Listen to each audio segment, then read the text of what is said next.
오늘 어떻게 하루 더 1시간 더 주무시니까 조금 편안하신가요? 모르는 사이에 1시간이 좀 추가 결제됐더라고요. 그래서 우리가 25시간을 오늘 살게 됐는데 하나님께 또 영광 올려드리는 삶을 사셨으면 좋겠습니다. 어, 좋습니다. 저희 이제 예배팀 오늘 보시니까 또 되게 이렇게 빈자리들이 많이 또 채워졌죠. 원래 저희가 뭐 드럼도 없었고 일렉도 없었고 그랬는데 수습으로 또 신청해 주셨던 분들이 수습 교육을 마치고 이제 공식으로 정식으로 이제 찬양팀으로 섬기게 되셨습니다. 우리 수습 기간을 마치느라 또 수고하신 우리 찬양팀에게 우리 큰 또 축하의 박수 한번 해주시면 좋겠습니다. 축하드립니다. 감사합니다. 네, EM채플이 대학생 공동체가 되면서 여기저기 빈 구석들이 원래 항상 많습니다. 그리고 그 빈 구석들은 하나님을 사랑하고 그 하나님의 교회를 사랑하는 사람들에 의해서 저는 채워진다라고 믿습니다. 저는 너무 만족스럽고 너무 함께 예배함이 행복한데 혹시 공동체 가운데에 빈자리가 보인다거나 저거는 조금 고쳤으면 좋겠다, 좀 더 뭘 했으면 좋겠다라는 마음을 주신다면 언제든지 우리 사역 담당하고 계신 우리 성민 MC님에게 말씀해 주시면은 저희가 함께 더 좋은 교회를 또 하나님 기뻐하시는 교회를 만들어 갈 수 있으리라 저는 생각합니다.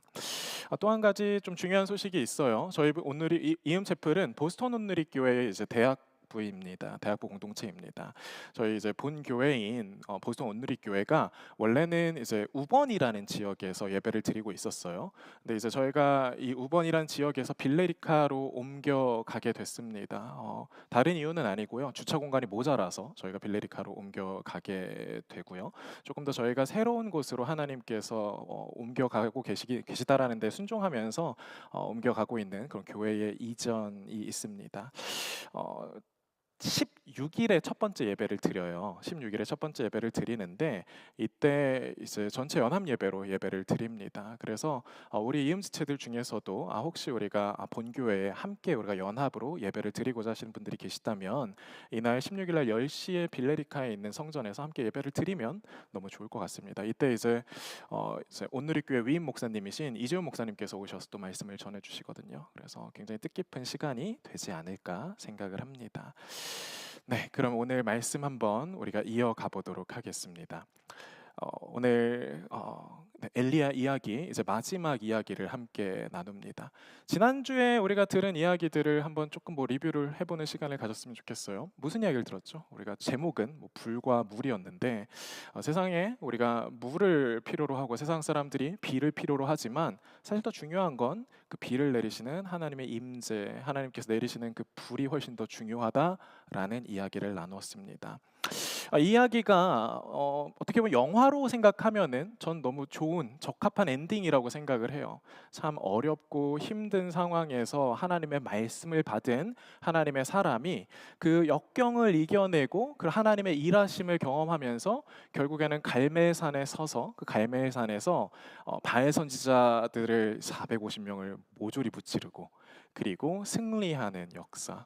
정말 하나님의 극적인 불이 딱 내리면서 하나님이 내가 여기 있다 라고 말씀하시면서 끝나는 장면이지 않을까 생각을 합니다. 그리고 사실 우리가 어렸을 때나 또 유명하게 알고 있는 이야기는 여기까지의 이야기가 끝이죠. 그렇죠? 엘리야 이야기는. 그러나 성경의 이 한 엘리야 시퀀스에서 그 이야기가 끝이 아닙니다. 오늘의 이야기가 사실 이 엘리야 시퀀스의 가장 마지막 이야기입니다. 사람들이 두려워할 때 엘리야는 하나님에 대한 믿음으로 정말 말씀 붙들고 나갔어요. 그리고 말씀 붙들고 나가서 그 말씀이 이 땅에 드러났습니다. 저는 여러분들에게 이런 역사가 일어나기를 바랍니다. 여러분들이 붙들고 있는 말씀들, 하나님이 여러분 한 사람한테 주신 하나님의 음성들이 있을 거예요. 그 음성이 정말 이 땅에 구현이 되었으면 좋겠고 여러분들이 그걸 구현해 나가는 삶을 살았으면 좋겠습니다. 여러분의 신앙으로 사실 세상 가운데에 하나님이 살아계시다라는 거를 증명해 주셨으면 전 너무 감사하고 또 전 위에서 기도하려 합니다. 그러나 오늘 이야기는요, 그렇게 하나님의 말씀 붙들고 살아가는 사람, 그리고 정말 우리가 그 말씀을 이 땅 가운데 구현했다면 그 이후의 삶은 어떤가라는 이야기이고요. 그리고 그 이후의 삶은 사실 조금은 절망스럽습니다. 우리 열왕기상 19장 1절 2절 읽어주셨지만 한 번 더 우리 한 목소리로 읽어보도록 하겠습니다. 같이 읽을까요? 시작. 아합은 이세벨에게 엘리야가 한 모든 일과 엘리야가 모든 예언자들을 칼로 죽였다는 이야기를 해 주었습니다. 그러자 이세벨은 엘리야에게 사람을 보내 말했습니다.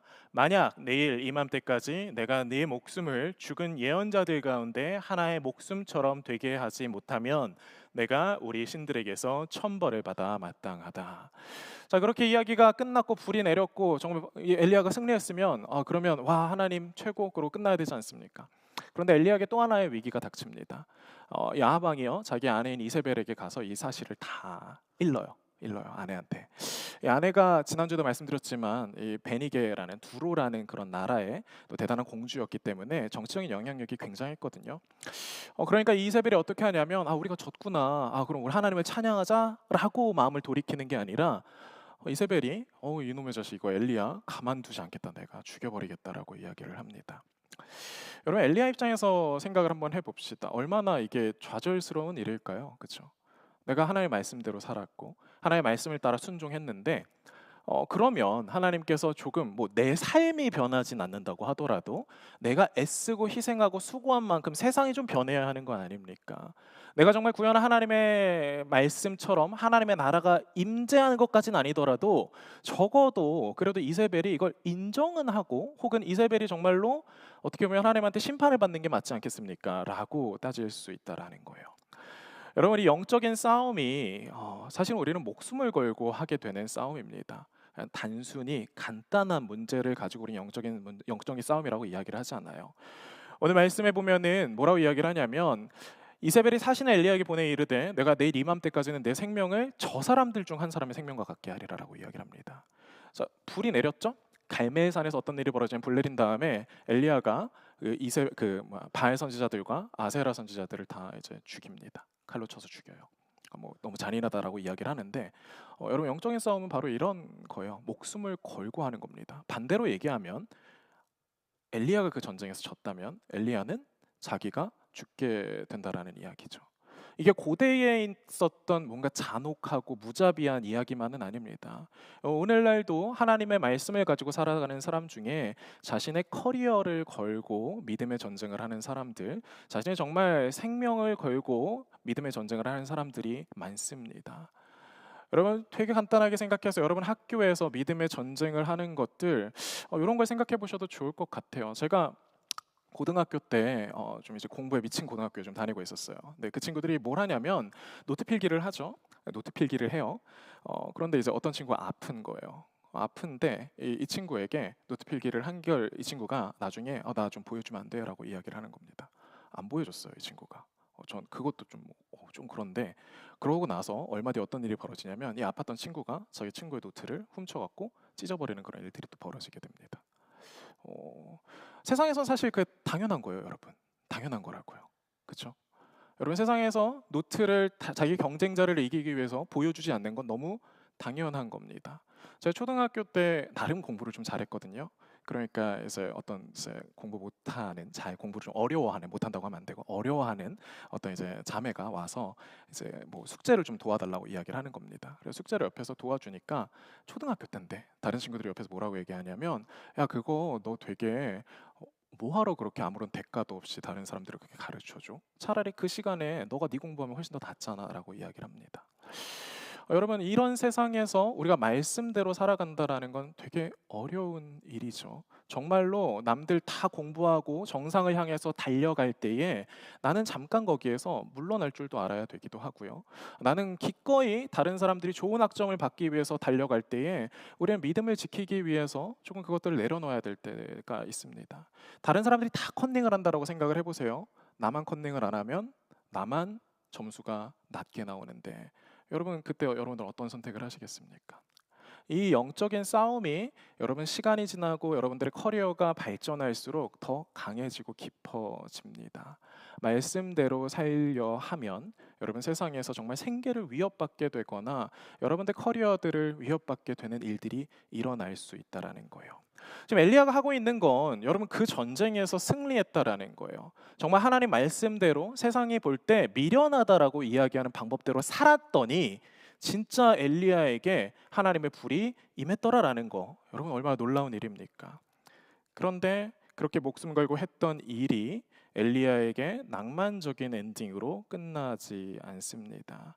하나님의 뜻대로 살았다 해서 지금 세상이 더 밝아지기는커녕 엘리야의 세상은 더 어두워지는 일이 벌어지게 되더라라는 거죠. 엘리야는 그래서 도망칩니다. 3절부터 4절, 5절 말씀 이렇게 이야기를 합니다. 그가 이 형편을 보고 일어나 자기의 생명을 위해 도망하여 유다에 속한 브엘세바에 이르러 자기의 사환을 그곳에 머물게 하고 자기 자신은 광야로 들어가 하룻길쯤 가서 한 로뎀나무 아래 앉아서 자기가 죽기를 원하여 이르되 여호와여 넉넉하오니 지금 내 생명을 거두시옵소서. 나는 내 조상들보다 낫지 못하니이다 하고 로뎀나무 아래에 누워 자더니 천사가 그를 어루만지며 그에게 이르되 일어나서 먹으라 하는지라라고 이야기를 합니다. 어디로 들어갔다고요? 엘리야가 그 이세벨을 피해서 광야로 도망을 갑니다. 하룻길쯤 가서 광야에 있는데 그 뭐 로뎀나무라고 하는 나무가 있어요. 그런 이제 광야에 흔한 나무예요. 되게 많은 나무예요. 그 나무 아래에 앉아서 이제 쉬었다라고 이야기를 합니다. 그냥 쉰 게 아니고요. 엘리야가 하나님한테 나를 죽여달라고 이야기를 합니다. 나를 죽여달라고. 얼마나 여러분 엘리야가 겪은 좌절감과 상실감이 느껴지십니까? 하나님의 뜻을 따라서 살았다라고 나는 믿었는데, 그리고 하나님이 천지의 창조주이시고 정말 이 세상을 다스리시고 계신다면서요. 그런데 정말 그 하나님의 뜻이 직관적으로 임했는데도 불구하고 변치 않는 세상 속에서 엘리야는 소망을 잃어버린 거죠.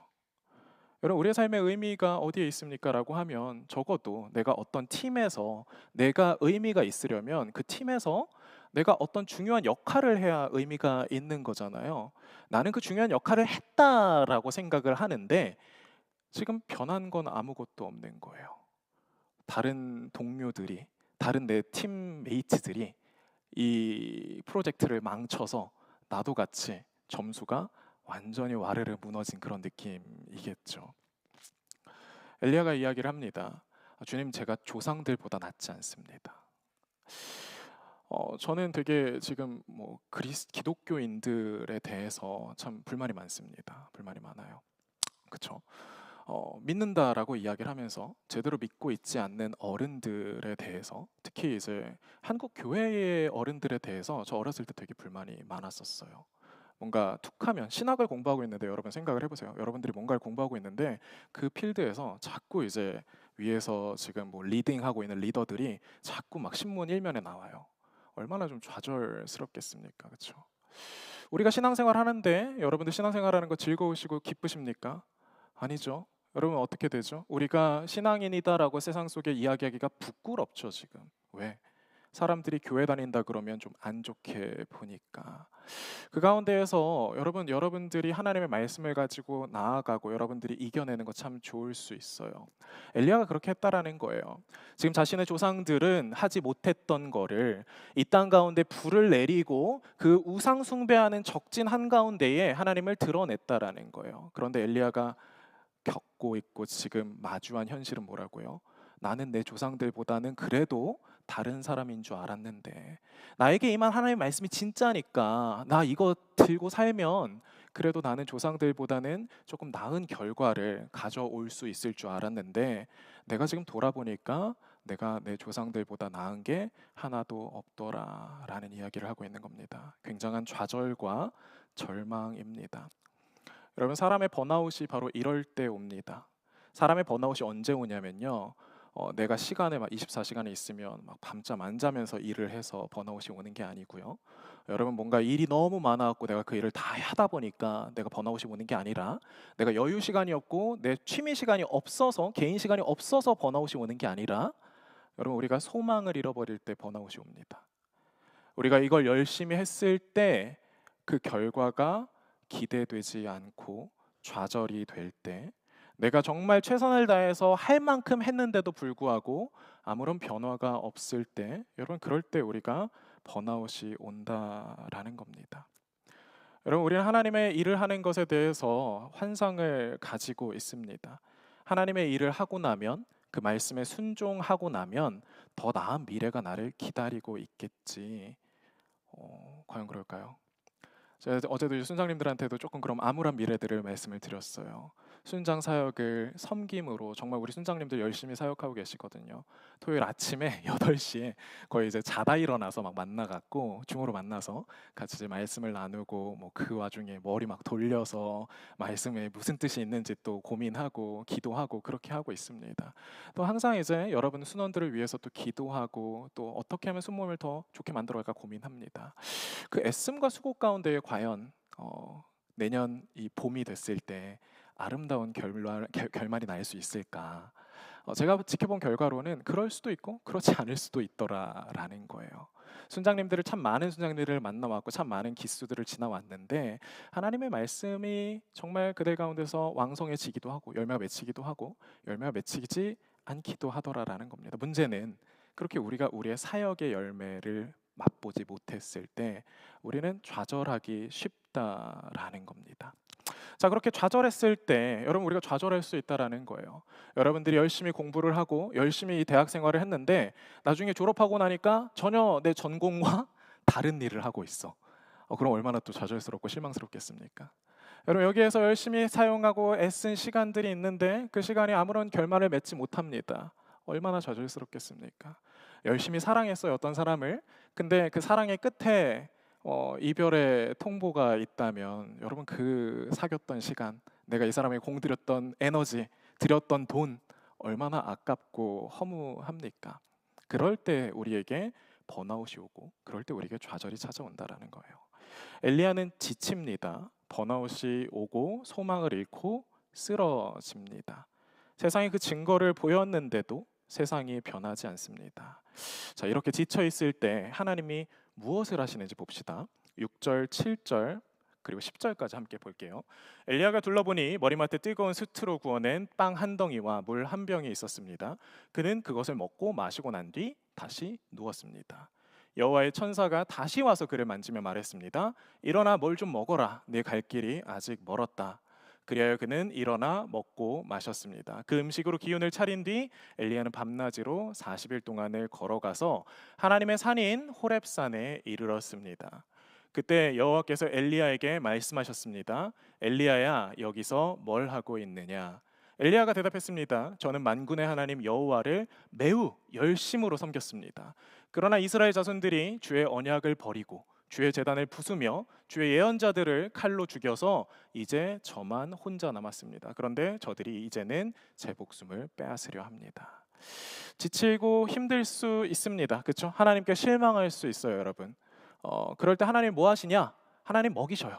먹이십니다. 뭐 이렇게 막 먹이는 게 영적인 막 떡 이런 게 아니에요. 그냥 진짜 먹이시는 거예요. 옆에 떡 하나와 물 한 병 놓고 마셔, 먹어, 먹이십니다. 아무 말 안 하셔요. 또 누워서 잡니다. 그리고 또 뭐 하죠? 다시 일어나면 또 먹이고 또 마시게 하십니다. 여기에서 우리 신앙이 깊은 친구들 잘 들으세요. 저도 마찬가지인데 저는 이제 누군가 이제 문제가 있다, 어려움이 있다 그러면 해결책을 먼저 주고 싶어해요. 그게 절대 먼저가 되면 안 된다라는 말씀을 오늘 우리가 말씀을 통해서 볼 수가 있어요. 천사의 역할은 뭐다? 그냥 지치고 쓰러져 있는 사람한테 먹을 걸 주는 거다. 먹을 걸 주고 만져주고 그리고 마실 걸 주는 거. 이런 육체적인 회복을 도와주는 거 정말 중요하다라는 이야기입니다. 그런데 육체적인 회복, 우리 F들 또 잘 들으세요. F들 그렇게 공감하고 이 사람에게 뭐 이야기 들어주고 거기서 멈추면 되냐? 안 된다는 거예요. 뭐라고 얘기를 하죠? 네 갈 길이 아직 멀다라는 걸 천사가 분명하게 직시시켜 줍니다. 직면시켜 줍니다. 그렇죠? 그러니까 하나님께서 인간을 회복시키실 때 두 가지를 다 하신다는 거예요. 먹을 거로 먹이고 잠 재우고 또 물병으로 물 마시게 하고 그리고 또 한 가지 사명, 너가 가야 할 길이 어디냐, 어디에 지금 너가 서 있고 어디로 달려가야 하냐라는 것, 영적인 회복을 두 가지를 다 하신다라는 거죠. EM체플에서 이 두 가지가 다 회복됐으면 좋겠습니다. 두 가지를 다 일어났으면 좋겠어요. 우리가 기도로 모이고 하나님한테 예배하고 이런 영적인 회복들 일어나는 거 너무 중요하고요. 여러분 서로가 서로의 필요를 살필 수 있으면 좋겠습니다. 영적이고 뭐 추상적인 필요 말고 말뿐인 필요 말고 여러분 밥도 좀 서로 사주시고 좀 서로에게 관심도 가져주시고 서로가 서로를 좀 사랑하고 애쓰는 그런 공동체가 됐으면 좋겠습니다. 엘리야가요 그렇게 회복이 돼요. 되게 신기한 게요, 여러분. 육체가 회복되면 영도 회복이 됩니다. 또 영이 회복되면은 우리의 육체가 움직여지게 돼요. 엘리야가 그대로 누굴 찾아가냐면 하나님을 찾아갑니다. 자, 지쳐 쓰러졌다면 내가 번아웃이 왔다면 해야 되는 거는 되게 분명합니다. 그냥 누워서 자세요. 주무세요. 누워서 주무시고 자꾸 막 다른 거 하면서 이걸 어떻게 해결해야 될까 막 고민하지 마시고 일단 여러분들의 몸을 회복하셔야 됩니다. 여러분 잘 자야 되고요. 진짜로 잘 먹어야 되고요. 그리고 잘 쉬셔야 합니다. 그리고 나서는 뭘 해야 하냐면 하나님을 찾아가셔야 합니다. 내 마음은 원하지 않을 수 있어요. 여러분 엘리야가 지금 말하는 이 본세가 보이세요? 얼마나 지금 불만이 많아요. 그렇죠? 하나님을 보고 싶어서 찾아간 게 아니에요. 하나님한테 따지러 찾아가고 있는 겁니다. 뭐라고 얘기해요? 하나님 내가 이만큼 열심히 했는데 하나님 대체 어디 계신 겁니까? 하나님 대체 뭐 하고 계신 겁니까? 엘리야가 하나님을 찾아가고 싶어서 찾아간 게 아니라 찾아가야 하니까 찾아가서 한다는 말이 이런 거예요. 그러니까 여러분 예배 자리에 나오기 싫을 때도 있을 수 있어요. 제가 어떤 친구들한테 무슨 얘기를 듣냐면 막 예배 가도 찬양도 안 되고 성경도 안 읽히고 말씀도 귀에 안 들어옵니다. 그래도 그냥 가서 앉아 있는 거예요. 아침에 큐티 하면은 그러면 큐티에서 아무것도 모르겠어요. 무슨 말인지 모르겠어요. 특히 우리 스가랴 이제 막 끝나긴 했는데 스가랴 하면서 이게 대체 뭔 말인지 나눌 때 너무 곤란해요라는 이야기들을 듣는데 여러분 그래도 성경을 펼쳐서 그냥 5번, 6번 읽어가는 겁니다. 하나님한테 기도하는 시간, 기도할 마음이 없어요. 난 기도하고 싶지 않아요. 그래도 하나님한테 기도를 하는 겁니다. 그때 나오는 말은 무슨 말을 해도 괜찮아요. 지금 엘리야가 무슨 얘기를 하고 있다고요? 나 죽여달라고. 나 죽여달라고. 근데 엘리야가 하고 있는 이 이야기가 참 이렇게 우리가 배울 점은 뭐냐면 여러분 죽고 싶으면 그냥 죽으면 되잖아요. 그렇죠? 죽고 싶으면 그냥 죽으면 되잖아요. 왜 그걸 하나님한테 이야기를 해요? 하나님의 사람은 하나님한테 이야기를 한다라는 거예요. 내 마음은 죽고 싶어도 내 인생을 내가 결정하지 않고 내 죽는 것도 하나님한테 맡기겠다라는 여러분 그 지혜가 오늘의 말씀 가운데 있는 겁니다. 하나님 뭐 하시죠? 죽고 싶다고 한 엘리야한테 먹이시죠. 그럼 뭐 어떤 응답이에요? 너 지금 죽을 때 아니다라는 응답이 오는 겁니다. 여러분 하나님한테 그렇기 때문에 우리가 기도하는 거예요.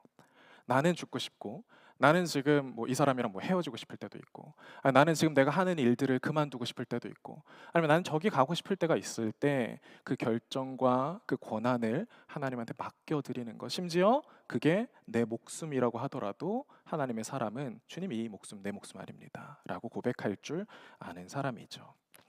그때 하나님께서 이 엘리야에게 응답하십니다. 우리 11절, 12절 같이 한번 읽어보겠습니다. 여호와께서 말씀하셨습니다. 산으로 가서 여호와 앞에 서 있으라. 근데 이제 곧 내가 지나가겠다. 그러고는 크고 강한 바람이 불어와 여호와 앞에서 산을 가르고 바위를 부수었습니다. 그러나 여호와께서는 그 바람 속에 계시지 않았습니다. 바람이 지나간 뒤에 지진이 일어났습니다. 그러나 여호와께서는 그 지진 속에 계시지도 않았습니다.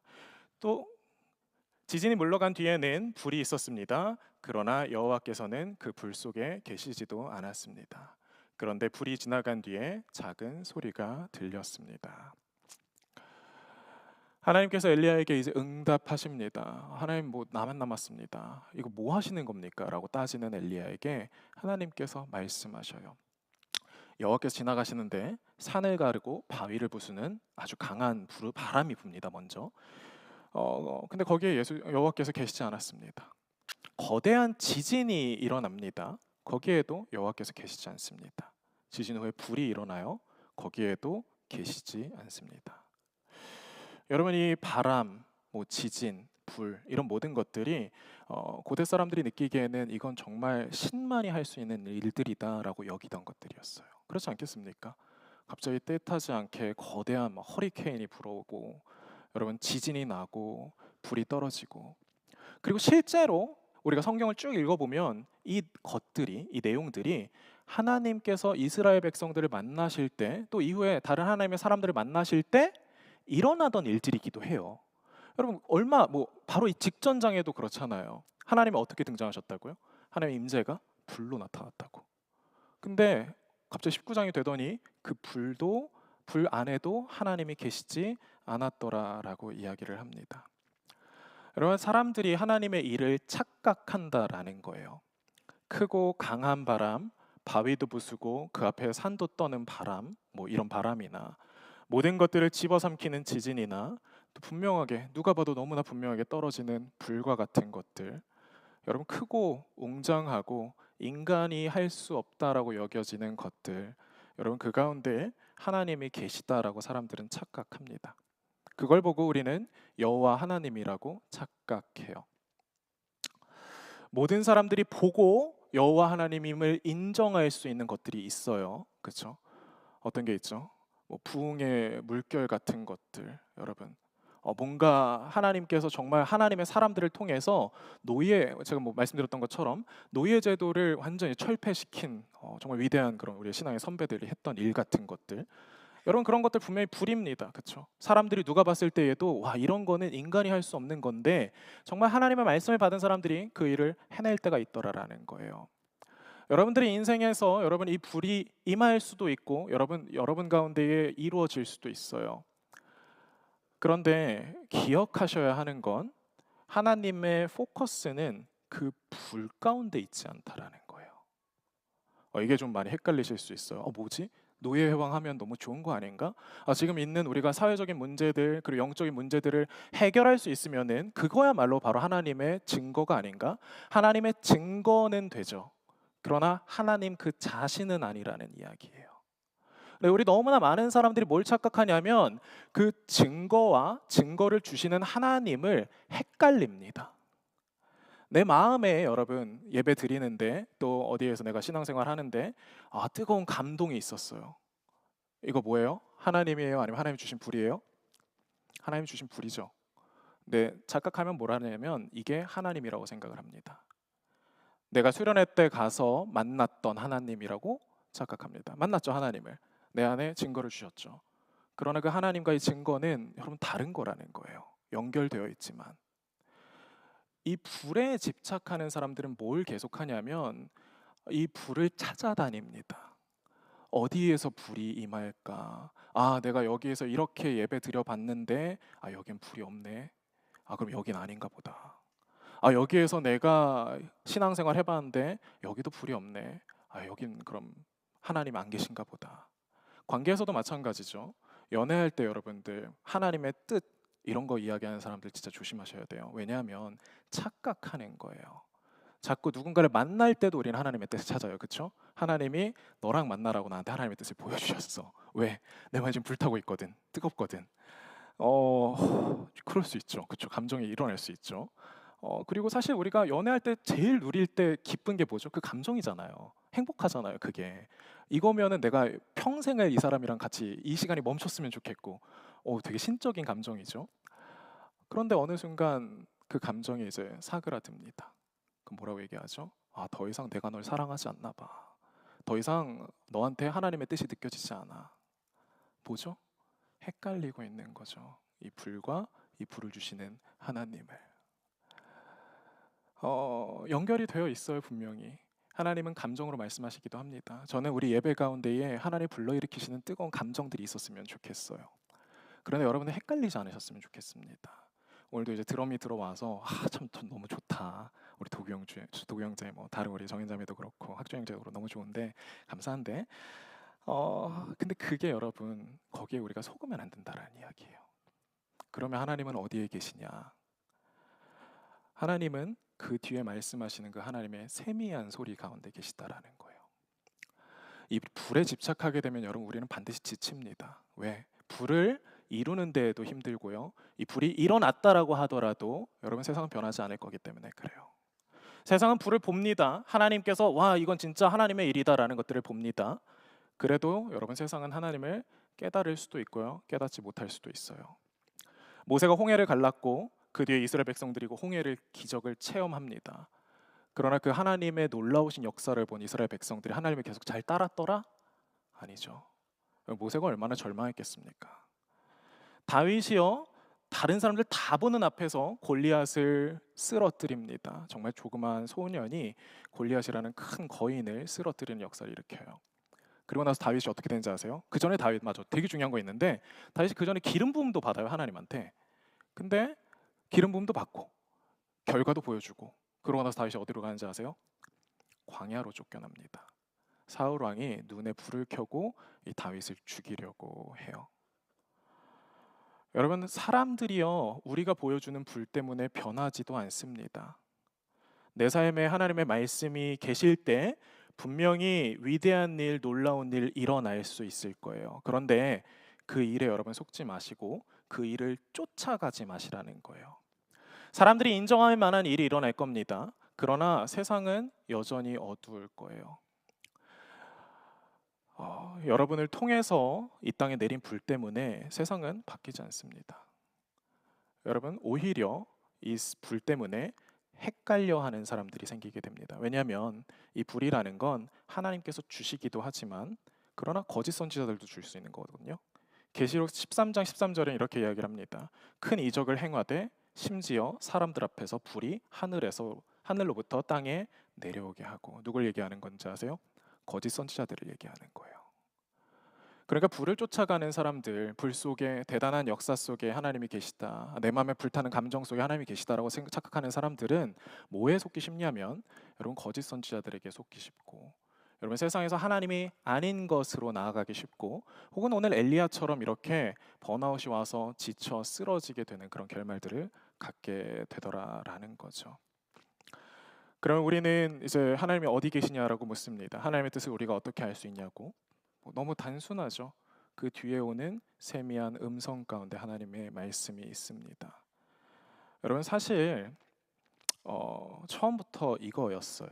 우리 엘리야 이야기 제가 함께 나눴던 17장부터 계속해서 이제 보시다 보면은 뭐가 계속 나오냐면은 하나님의 말씀이 임하여 이르시되, 하나님의 말씀이 임하여 이르시되, 하나님의 말씀이 임하여 이르시되, 이야기가 계속해서 반복해서 나옵니다. 엘리야에게 하나님이 함께 하신다라는 증거는 뭐였냐면, 너가 불을 떨어뜨려서 하나님의 사람이고, 너가 사르밧과부의 아들을 살려서 하나님의 사람인 게 아니라 너가 나와 교제하고 있고 내 말을 쥐고 살아가는 사람이기 때문에 내가 너를 기뻐한다라고 하나님께서 말씀하시는 거예요. 사랑하는 성도 여러분, 우리의 불이 우리의 시작점이 될 수는 있습니다. 우리의 감정이 우리가 시작하는 포인트가 될 수 있어요. 그러나 그게 우리의 목적지는 아닙니다. 우리의 목적지는 어디입니까? 우리의 신앙은, 우리의 예배가, 우리의 사역이 향하는 곳이 바로 하나님의 이 세미한 음성이어야 한다라는 거예요. 불에 집착하지 않으셨으면 좋겠고, 지진이 집착하지 않으셨으면 좋겠습니다. 여러분, 바람에 집착하지 않으셨으면 좋겠습니다. 중요한 건 그 불과 바람과 지진을 가능하게 하시는 그 절대자 하나님이 오늘 나에게 계속해서 하고 싶어 하시는 말씀이 있다라는 거, 여러분, 그 말씀에 우리가 집중해야 한다라는 거예요. 그 불은 우리를 하나님을 만나게 하는 통로가 될 수 있고요, 그 지진은 우리가 하나님을 알게 되는 통로가 될 수 있지만 그 불과 지진과 바람이 하나님은 아니라는 것들을 우리가 알아야 합니다. 이제 마지막으로 다시 한번 하나님의 음성이 엘리야에게 임하십니다. 15절부터 18절 말씀입니다. 엘리야가 그 소리를 듣고 겉옷으로 자기 얼굴을 가리고 나가 동굴 입구에 섰습니다. 그러자 갑자기 한 음성이 그에게 들려왔습니다. 엘리야야, 여기서 뭘 하고 있느냐? 엘리야가 대답했습니다. 저는 만군의 하나님 여호와를 큰 열심으로 섬겼습니다. 그러나 이스라엘 자손들이 주의 언약을 버리고 주의 제단을 부수며 주의 예언자들을 칼로 죽여 이제 저만 혼자 남았습니다. 그런데 저들이 이제는 제 목숨까지 빼앗으려 합니다. 그러자 여호와께서 엘리야에게 말씀하셨습니다. 내가 왔던 길로 돌아가 다메섹 광야로 가거라. 너는 그곳에 가서 하사엘에게 기름 부어 아람 왕이 되게 하여라. 또 님시의 아들 예후에게 기름 부어 이스라엘의 왕이 되게 하고 아벨므홀라 사밧의 아들 엘리사에게 기름을 부어 내 뒤를 이어 예언자가 되게 하여라. 하사엘의 칼을 피해 도망치는 사람은 예후가 죽일 것이고 예후의 칼을 피해 도망치는 사람은 엘리사가 죽일 것이다. 그러나 내가 바알에게 무릎을 꿇지 않고 입을 맞추지도 않은 사람들 7,000명을 이스라엘에 남겨두었다라고 말씀하십니다. 지금 하나님이 하시는 말씀 뭐냐면 저 아람 왕, 아람이 그 당시에 그 이스라엘 위쪽에 있던 나라거든요. 되게 큰 나라고 이스라엘의 이제 주변 국가였어요. 그 나라의 왕에게 기름을 부으라는 거예요. 이 사람은 이방인입니다. 하나님 믿는 사람 아니에요. 근데 이 사람에게 기름을 부으라는 겁니다. 엘리야에게. 또 누구에게 기름 부으라고요? 예후, nim시 아들 예후. 이 사람은 뭐가 되냐면 나중에 이제 아합 왕 뒤에 이어서 왕이 이스라엘의 왕이 됩니다. 지금 자기가 있는 그 나라의 왕이 됩니다. 마지막으로 또 기름 부은 사람은 이 사람이 중요한데 엘리사에게 기름을 부어서 너를 대신해 선지자가 되게 하라 이야기합니다. 무슨 얘기죠? 지금 엘리야는 하나님 저 죽여주세요 하고 자빠져 쓰러져 있지만 그 와중에도 하나님께서는 하나님의 일을 하신다라는 거예요. 여러분, 내가 하나님의 일을 하면 하나님의 일이 이루어지고 내가 하나님의 일을 하지 않으면 하나님의 일이 이루어지지 않는 게 아닙니다. 하나님의 말씀은 변하지 않고 하나님의 말씀은 이미 정해져 있어서 여러분 그 말씀이 반드시 이루어집니다. 그 역사 가운데에 하나님께서는 우리를 한 사람 한 사람을 초대하시는 거예요. 왜? 하나님 우리를 사랑하시기 때문에. 자신의 음성을 들을 수 있는 사람, 자신의 뜻을 아는 사람들에게 너가 나와 함께 했으면 좋겠다라고 초대하고 계시는 겁니다. 하나님의 역사는 이스라엘 안에서만 이루어지지 않습니다. 이방 국가인 아람의 왕도 하나님께서 기름 부어 세우시는 거예요. 하나님의 역사는 이스라엘 안에서만 이방 나라에서만 이루어지는 것도 아닙니다. 이스라엘의 왕 또한 하나님께서 기름 부어 세우신다라는 겁니다. 여러분, 하나님께서 우리 가운데에 보이실 것들 모두 다 하나님의 말씀으로 이루어져 있고 하나님의 말씀으로 이루어져 갈 겁니다. 하나님께서 엘리야에게 주셨던 말씀은 바로 그걸 의미합니다. 너가 해야 할 건 뭐냐면 이 말씀을 가지고 내가 할까 말까, 내가 열심히 할까 열심히 안 할까가 아니라 그냥 내가 하자 하면은 순종하면 이루어지는 것들을 넌 알지 않느냐. 여러분, 우리 하나님의 사람들에게 주신 가장 큰 복이 바로 거기에 있어요. 우리 한 사람 한 사람은 하나님께서 주신 분명한 말씀을 소유한 사람들이라는 거예요. 여러분들에게 중요한 거는 여러분들의 인생 가운데 대단하고 놀라운 일들이 일어나면 참 좋겠지만 짜릿하겠지만 그런 일이 일어나지 않더라도 여러분들이 예배에 나와서 매일 말씀을 펴고 매일 기도하면서 말씀으로 하나님과 소통하고 교제하고 있다면 여러분 한 사람 한 사람 가운데에 그 주님의 세미한 음성이 살아 숨쉬게 되더라라는 겁니다. 그리고 이 세미한 음성이 중요한 이유는 이 음성이 바로 역사를 이끌어왔던 그리고 이끌어갈 음성이기 때문에 그래요. 여러분이 그 말씀에 순종하든 순종하지 않든 이 역사는 이루어지고 이어져 갈 거예요. 그러나 여러분들이 이 말씀에 순종하게 되면은 우리는 뭘 보게 되냐면 하나님의 팀에 합류하게 되는 거죠. 에키덴이라는 이제 마라톤 대회가 있어요, 일본에. 그러니까 어떤 거냐면 대학교에서 전국에 있는 대학교들이 나와서 경쟁을 하는 건데요. 총 217km 정도를 이제 이렇게 10명이서 나누어 달리는 겁니다. 릴레이예요. 1박 2일 동안 해요. 도쿄에서 에키덴이라는 곳까지 경주를 하는데 그 경주를 할 때 이제 한 20km 정도씩 달리는 거죠. 한 사람이 20km 뭐 더 달리는 사람이 23km, 5km 달릴 수도 있는데 뭘 하냐면은 타스키라는 게 있어요. 되게 쉽게 말하면 그냥 바톤 같은 거예요. 이제 천으로 된 어깨 이제 헝겊 같은 거를 이제 이렇게 메고 달리고 다 뛰어가고 마지막에 이제 다른 사람한테 넘겨주는 겁니다. 그럼 그 사람이 그걸 또 받아서 자기가 차고 또 20km를 뛰어요. 이 경기에 되게 중요한 건 뭐냐면 결국에 이 타스키가 마지막에 도착을 해야 돼요. 도착을 해야 그 팀이 승리를 할 수 있어요. 이 말은 무슨 얘기냐면 중간에 누구 한 명이 포기를 하게 된다면 내가 아무리 잘한다, 잘 뛰는 사람이라고 하더라도 나는 그 게임에서 경기에서 이길 수 없다라는 이야기죠. 여러분, 우리가 살아가는 이 엔딩은 낭만적이지 않을 수 있습니다. 엘리야의 엔딩처럼 낭만적이지 않을 수 있어요. 그러나 우리가 기억해야 하는 거는 과연 내가 받은 이 어깨끈이, 내가 받은 이 타스키가 하나님께서 나에게 주신 것인가라는 걸 확인하는 거예요. 내가 하나님께서 주신 그 하나님의 편에 서서 하나님의 팀에 들어가서 만약에 달리게 된다면 여러분 그 달리기를 달리게 되겠죠. 그런데 뭘 발견하게 되냐면 처음에는 야, 나 좀 잘 달리는데 라는 생각이 또 들 수 있어요. 좀 뛰다 보면은 포기하고 싶어집니다. 넘어질 수도 있고요. 다칠 수도 있습니다. 아, 이거 더 이상 안 되겠다. 왜 다른 팀은 다 막 빨리 뛰어가는 것 같고, 다 내가 진 것 같고, 나는 능력이 안 되는 것 같아 보일 수 있기 때문에. 근데 중요한 건 그 타스키를 넘겨주는 거더라고요. 영상들 몇 개를 제가 이제 뭐 전 러닝만 주로 뜨니까 보는데 뭐가 있냐면 한 대학교의 이제 여자 선수가 넘어져요. 거의 다와가 500m 앞에서 넘어지는데 그 한 500m 정도를 기어서 들어가더라고요. 끝까지. 왜? 이걸 내가 넘겨줘야 내 다음 사람이 뛸 수 있는 기회가 생기니까. 저는 신앙의 경주가 이런 게 아닌가 생각을 합니다. 하나님께서 엘리야에게 말씀하시기를 그 말씀을 맡을 사람에게 이 말씀을 이어주라라고 이야기를 하고 계셔요. 엘리사에게. 그리고 이어지는 말씀 가운데 엘리사를 통해 하나님의 놀라운 일들이 일어나는 것들을 우리는 보게 됩니다. 여러분, 우리의 인생 가운데 하나님의 일이 일어나겠습니까? 여러분들의 삶 가운데 하나님의 일이 일어나겠습니까? 저는 일어났으면 좋겠습니다. 그러나 여러분, 살다 보면 호락호락하지 않다는 거 여러분 알게 될 거예요. 야, 내가 하나님 말씀대로 살았는데 인생이 왜 이 모양이냐? 하나님 왜 나한테 이러시지?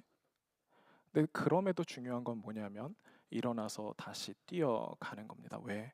이 경주는 나 혼자만 하는 게 아니라 우리 신앙의 선배들이 해왔던 경주고, 그리고 나의 신앙의 후배들이 이어나갈 경주이기 때문에 그렇습니다. 여러분, 그런데 그 타스키가 정말 하나님께서 주신 것이라면, 정말 내 안에 있는 그 세미한 목소리가 하나님께서 주신 것이라면 여러분, 결국 우리는 승리하게 될 수밖에 없습니다. 왜 그렇습니까? 이 경주의 마지막에 있는 주자가 예수 그리스도이시기 때문에 그래요. 우리가 이걸 넘겨만 준다면, 계속해서 우리가 이 신앙의 바통을 넘겨준다면, 여러분, 이 하나님께서 말씀하신 이 역사의 끝에 서 계신 분은 바로 예수 그리스도이시고, 우리 요한계시록이 증언하듯이 그분은 완전한 승리자이시기 때문입니다. 우리의 능력과 우리의 어떠함이 아니라 여러분, 하나님께서 모든 일들을 해 나가십니다. 여러분, 우리가 계속해서 우리가 점검합시다. 과연 나는 이 타스키를 잘 들고 있는가? 왜? 자칫 잘못하면 좀 다른 타스키를 또 들고 있을 수 있거든요. 하나님의 말씀을 내가 들고, 그리고 이 말씀이 정말 이어질 만한 것인가? 정말 이 삶의 너머에도 이 말씀이 존재하는가? 여러분, 기억하셨으면 좋겠습니다. 마지막으로 한 가지 이야기를 제가 더 드리고 오늘 말씀을 맺도록 하겠습니다. 제가 되게 좋아하는 동화 중에 하나가 있는 게 이제 니글의 이파리라는 동화가 있습니다. 니글의 이파리. 니글이라는 사람이 살았대요. 니글이라는 사람이 뭐 니글니글해서 니글이 아니라 그냥 니글이에요, 이름이. 그래서 이 사람이 근데 하고 싶은 게 하나 있었어요. 이 사람은 그 동네에서 되게 유명한 화가라서 자기가 이제 그림을 하나를 완성을 하고 싶었던 거예요. 뭘 그리고 싶냐? 그러니까 이제 거대한 나무, 멋진 나무를 그리고 나무에 있는 무성한 이제 잎사귀들을 그리고 싶었다라는 거예요. 이 사람이 되게 열심히 삽니다. 그리고 정말 공을 들여서 그 나무를 그립니다. 근데 이 사람이 어느 순간 내가 이제 죽을 때가 됐다라는 걸 직감을 해요. 되게 슬프죠? 근데 이 죽을 때가 됐을 때 이 사람이 그렸던 게 뭔지 아세요? 잎사귀 하나 그린 거예요. 잎사귀 하나. 여기에는 두 가지 이유가 있는데, 하나는 이 니글이 너무 착해서였어요. 잎사귀를 그리는데 자꾸 옆에서 누가 도와달라 그러면 가서 막 도와줘요. 누가 옆에서 나 좀 도와줘라고 얘기하면 또 가서 도와줍니다. 배고픈 사람이 있으면 먹을 걸 해서 줍니다. 그릴 시간이 많이 안 나요. 또 한 가지 이유는 뭐냐면 그 사람이 너무 디테일해요. 잎사귀를 하나를 그리는데 정말 잎사귀의 다양한 색깔과 또 투명한 물방울과 그 모든 것들을 잎사귀 하나를 그리는데 열심히 그리는 거예요. 그 인생을 살다가 잎사귀를 딱 하나 그리고 이제 맞춰서 이렇게 죽게 됐는데, 니글 입장에서는 좀 억울하죠, 그렇죠? 내가 이제 쓸모없는 인생을 살았구나. 내가 의미 없는 인생을 살았구나. 거대한 나무를 그리는 게 내 꿈이었는데, 나는 이제 실패했구나. 근데 니글이 이제 그 같이 가는 천사와 함께 뭐 열차를 타고 이제 여행을 하는 도중에 뭘 발견하냐면 그 천국에 자기가 그렸던 그 나무가 완성이 되어 있는 것들을 발견을 합니다.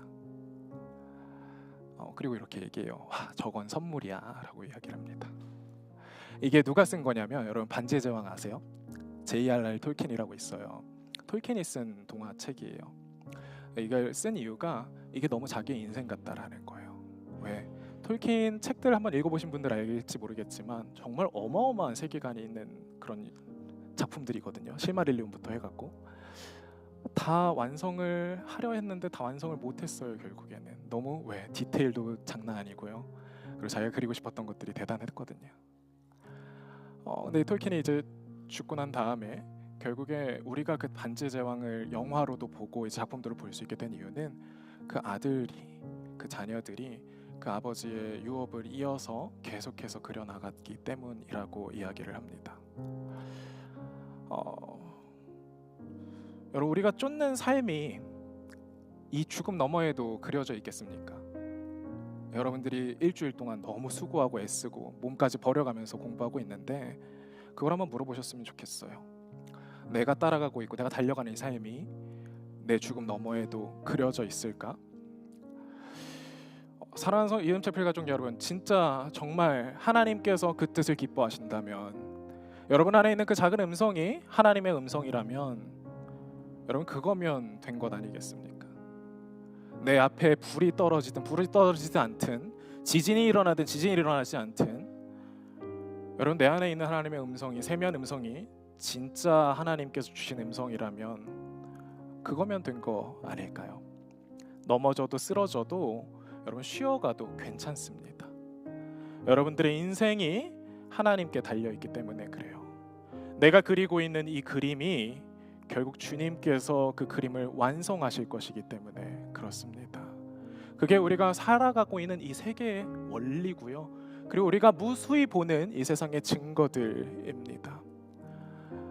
이 시간을 여러분들 허비하지 않으셨으면 좋겠어요. 오늘 뭐 1시간이 더 주어졌다라고 이야기를 하는데 여러분들에게 주어진 시간 가운데에 영원한 것을 쫓아 살아가는, 항상 그 하나님과 동행하고 교제하며 그 기쁨 가운데 살아가게 되는 여러분 됐으면 좋겠습니다. 우리 잠깐 함께 눈 감고 함께 기도하시겠습니다.